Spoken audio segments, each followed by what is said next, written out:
அருண் ஒரு online அட்வர்டைஸ்மெண்ட்ல second hand காரை தேடிக்கிட்டு இருக்காருங்க. அருண் மட்டும் கிடையாது, நம்மள நிறைய பேர் அன்றாட வாழ்க்கையில இது பண்றதுதாங்க. அருணுக்கு ரொம்ப நாளா ஒரு குறிப்பிட்ட மாடல் கார் வாங்கணும் அப்படின்ற ஆசை இருக்குதுங்க.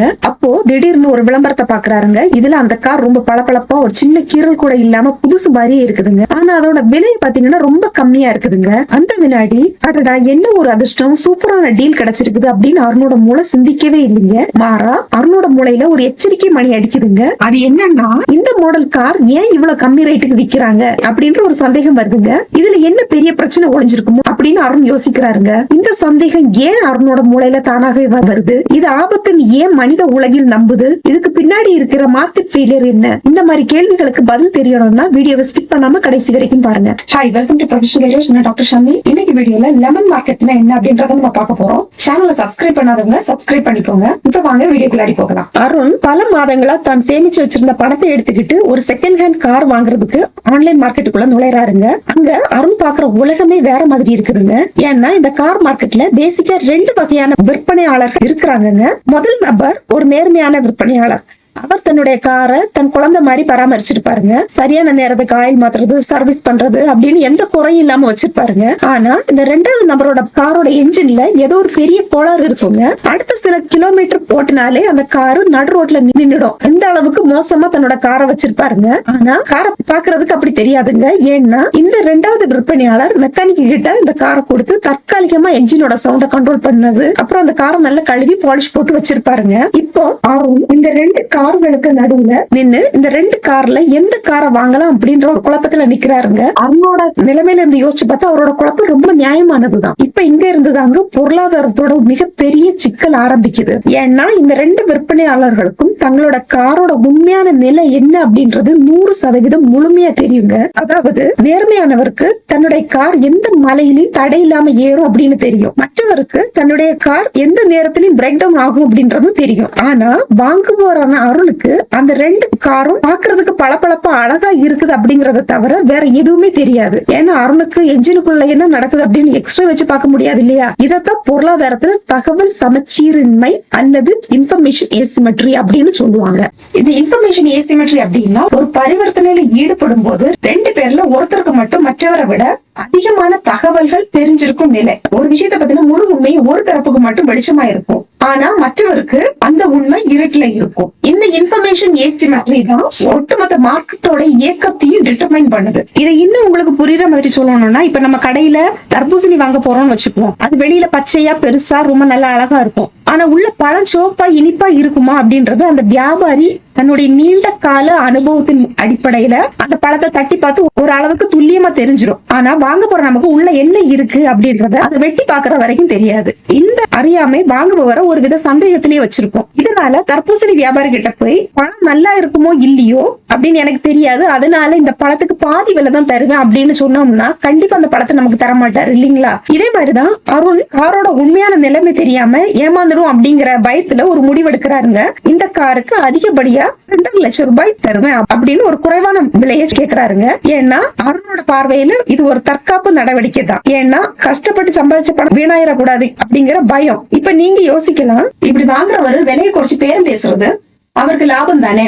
ஆனா இது எப்படி ஒட்டுமொத்த சந்தையை அழிக்கிற ஆயுதமா மாறும் அப்படிங்கறத இப்ப பாக்கலாம். இப்போ அருண் விலையை குறைச்சு 2.5 லட்சம் ரூபாய் தான் தருவேன் அப்படின்னு சொல்லும் போது உண்மையா நல்ல கார் வச்சிருக்கிறவரு என்ன நினைப்பாரு, என்னோட காரோட மதிப்பு 4 லட்சம் ரூபாய் இருக்கும்னு நினைப்பாரு. எந்த குறையும் இல்லாதப்ப நான் ஏன் 2.5 லட்சத்துக்கு இதை விற்கணும் அப்படின்னு நினைப்பாரு. ஆனா அவருக்கு அதுக்கான பதிலும் இருக்காது. அதனால அவர் ரொம்ப ஏமாற்றத்தோட அந்த காரை எடுத்துக்கிட்டு சந்தையை விட்டு வெளியேறிடுவாரு. அதாவது நல்ல பொருட்கள் தானாகவே சந்தையை விட்டு வெளியேறிடும். அந்த என்ஜின் கோளாறு உள்ள கார் வச்சிருக்கிறவருக்கு தன்னுடைய காரோட உண்மையான மதிப்பு 50,000 ரூபாய் கூட இருக்காது அப்படின்னு தெரியும். ஆனா அருண் கொடுக்கிற அந்த 2.5 லட்சம் ரூபாய் அப்படிங்கிறது அந்த நபருக்கு பல மடங்கு லாபம் இல்லையா? அதனால எந்த பேரமும் பேசாம இந்த விலைக்கு சம்மதிச்சிருவாருங்க. இதுதான் எக்கனாமிஸ்ட் அட்வர்ஸ் செலக்ஷன் அல்லது பாதகமான தேர்வு அப்படின்னு சொல்றாங்க.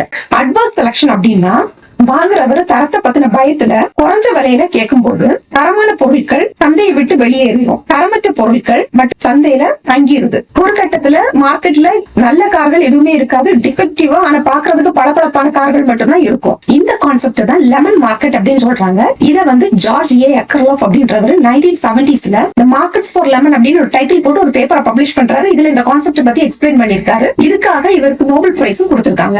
அருண் புத்திசாலித்தனமா விலையை குறைச்சு கேக்குறதா நினைச்சு கடைசியில ஒரு லெமன் காரை தாங்க வாங்கியிருக்காரு. சில நாட்களே அந்த காரோட என்ஜின் பழுதாக்கி நடு ரோட்ல நிக்கும்.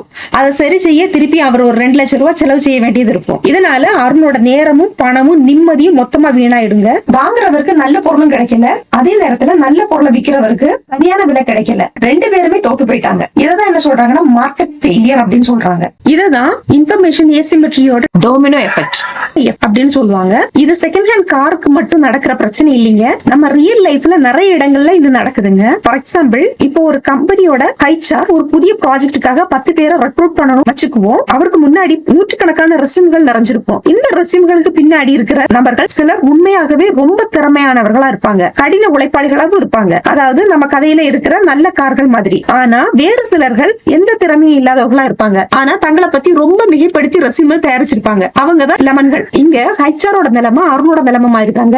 ஏன்னா அவரோட முன்னாடி இருக்கிறது வெறும் பேப்பர் மட்டும்தான். யார் உண்மையா திறமையானவர்கள் யார் திறமையற்றவர்கள் அப்படின்றது அந்தந்த நபர்களுக்கு மட்டும்தான் தெரியும். இந்த அறியாமைனால ஹைச்ஆர் என்ன முடிவெடுப்பாருன்னா, ஒருவேளை நம்ம அதிக சம்பளம் கொடுத்து ஒரு திறமையற்ற நபரை வேலைக்கு எடுத்துட்டோம்னா அது கம்பெனிக்கு நஷ்டம் வந்துரும் அப்படின்னு பயப்படுவாரு. இதனால தேர்ந்தெடுக்கிற நபருக்கு ஒரு ஆவரேஜ் சேலரி கொடுப்போம் அப்படின்னு முடிவு பண்ணுவாரு. இப்போ திறமையானவர்கள் என்னுடைய உண்மையான திறமைக்கு உழைப்புக்கு இந்த சராசரி சம்பளம் ரொம்ப குறைவு அப்படின்னு நினைச்சு இந்த கம்பெனியோட ஆஃபரை ரிஜெக்ட் பண்ணிட்டு வேற இடத்துக்கு போயிடுவாங்க.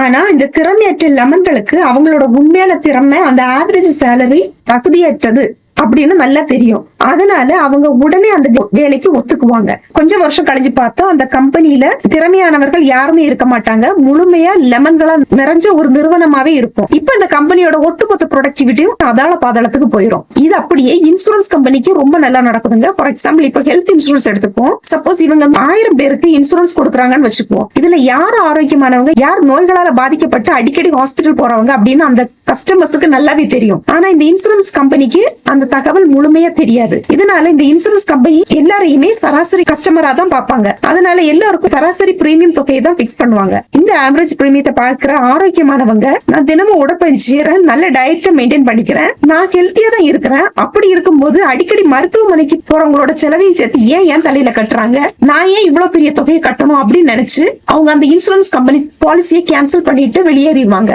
ஆனா அடிக்கடி நோய்வாய்ப்படுறவங்க இந்த இன்சூரன்ஸ் பாலிசி ஒரு கோல்டன் ஆப்பர்ச்சுனிட்டி அப்படின்னு நினைப்பாங்க. இதனால பாலிசியை ரினியூ பண்ணிக்குவாங்க. ஆனா இந்த இன்சூரன்ஸ் கம்பெனியோட நிலைமையை நினைச்சு பாருங்க. அவங்க இன்சூரன்ஸ் பூலுக்குள்ள ஆரோக்கியமானவங்க யாருமே இல்ல, முழுவதும் பாத்தீங்கன்னா நோயாளிகள் மட்டுமே இருப்பாங்க. இதனால அவங்க கம்பெனிக்கு வர பிரீமியம் அமௌண்ட்டை விட ஹாஸ்பிட்டல் கிளைம் அமௌண்ட் ரொம்ப அதிகமா இருக்கும். இதை சமாளிக்க இன்சூரன்ஸ் கம்பெனி பிரீமியம் அமௌண்ட்டை இன்னும் பல மடங்கு உயர்த்தும். இப்போ மிச்ச மீதி இருக்கிற ஆரோக்கியமானவங்க இந்த பிரீமியம் அமௌண்ட் ரொம்ப அதிகம்னு நினைச்சு இன்சூரன்ஸ் கம்பெனியை விட்டு ஓடிடுவாங்க. கடைசியில அந்த இன்சூரன்ஸ் கம்பெனி தாக்கு பிடிக்க முடியாம திவால் ஆயிரும். இப்ப நம்ம மார்க்கெட் ஃபெயிலியர்னா எப்படி இருக்கும் அப்படின்றத நம்ம இப்ப பார்த்தோம். ஆனா அதே நேரம் உலகம் முழுவதும் பாத்தீங்கன்னா கோடிக்கணக்கான பரிவர்த்தனைகள் நடக்குது இல்லீங்களா? அப்போ மார்க்கெட் தன்னைத்தானே காப்பாத்திக்கிறதுக்கு ஏதாவது ஒரு வழியை கண்டுபிடிச்சிருக்கும் இல்லையா? ஏன்னா பொருளாதாரம் ஒரு நாளுமே முடங்கி போறது கிடையாது. இந்த இன்ஃபர்மேஷன் ஏசிமெட்ரி அப்படிங்கிற இருட்டை போக்குறதுக்கு மார்க்கெட் கண்டுபிடிச்ச ஒரு வெளிச்சம் தான் ட்ரஸ்ட் சிக்னல்ஸ். ட்ரஸ்ட் சிக்னல்ஸ் அப்படின்னா நல்ல பொருட்களை விக்கிற நேர்மையாளர்கள் நாங்க மற்றவங்கள மாதிரி லெமன் விக்கிறவங்க அல்ல